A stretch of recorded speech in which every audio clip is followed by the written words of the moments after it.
Welcome back, Nerd Squad. My name is Roya Destroya, and this is Top 10 Nerd. With the ability to conjure spells that can do anything from causing inanimate objects to levitate to delivering death sentences, the magical beings of the wizarding world are powerful on their own terms. But not all wizards are created equally, even when they are lucky enough to attend a school such as Hogwarts. Just like us muggles, each have their own talents, and sometimes being magical isn't one of them. So let's take a look at the top 10 worst wizards and witches from the Harry Potter franchise.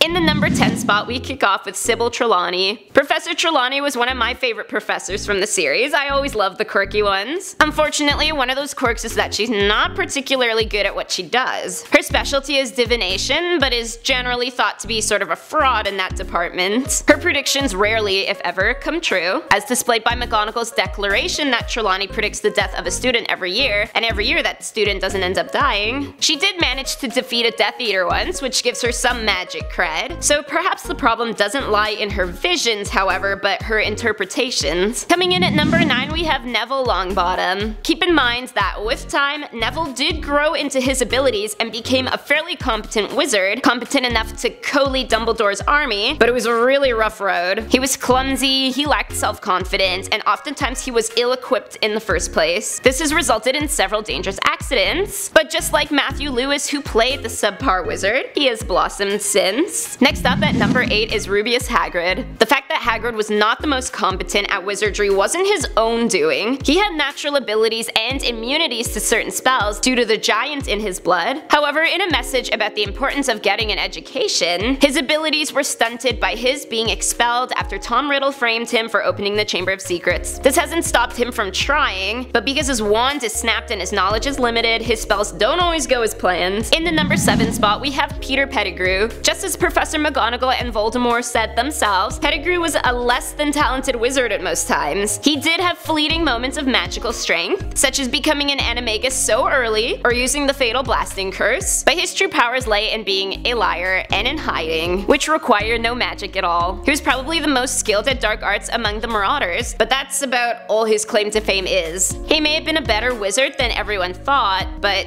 not by much. Coming in at number 6 is Cornelius Fudge. Yeah, so he may have challenged Dumbledore to a duel, but that was with the backup of Shacklebolt, Umbridge, and Dawlish, and even then, they were still defeated. For the Minister of Magic, the man is not particularly talented in the ways of magic. For this reason, he feels constantly threatened by Dumbledore, despite often seeking his advice in the early years. Clearly should have asked for more advice, because was there anyone who made worse decisions than this guy? For someone with such a high position in the wizarding world, you'd expect a lot more than just creating alcohol out of air, although that would be pretty cool. Next up at number 5, we have Myrtle Warren. Otherwise known as Moaning Myrtle, we don't get to read about or see too much of Myrtle's magical prowess. However, it is very easy to deduce that she was not the most talented witch, nor the most resourceful. She was picked on for being ugly and having no friends, but as we all know, in the wizarding world, there are a variety of simple spells and potions that she could have used to make her life a bit easier, whether it was altering her appearance or sticking up for herself, but we will chalk it up to her having her education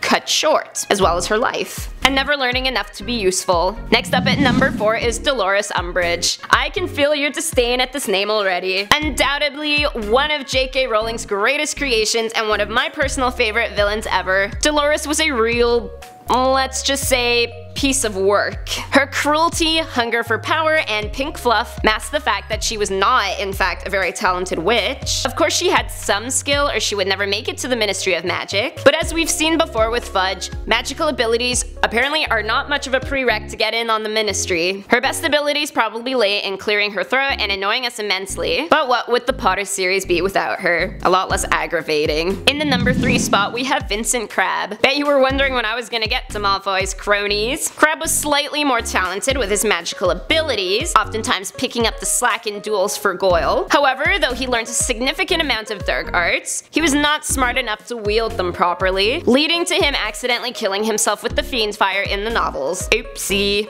Coming in at number 2 is Gregory Goyle, the slightly smarter but less magically talented of the Draco duo, just like his buddy Crabbe. But unlike their leader Draco, Goyle didn't exactly shine in the student wizarding department, although at least he had a few more brain cells than Crabbe. What he lacked in intelligence, talent, and just about everything, he compensated for with his bulk and physical strength, but in a world of magic that doesn't get you very far. And finally, in the number 1 spot, we have none other than Gilderoy Lockhart, because who needs any real talent when you have the ability to charm with just your looks? Time and time again, Lockhart proves totally inept at any form of magic. His arrogance and constant misuse led to the disintegration of basically any magic he possessed. The only thing he is good at are memory charms, which apparently he must have used on himself at some point, because he can't for the life of him remember how to do anything else. So those were the top 10 Harry Potter worst witches and wizards. Please let me know in the comments section down below who was the most laughable of the list. My name is Roya Destroya, thanks for watching, and don't forget to subscribe so you never miss another nerdy list.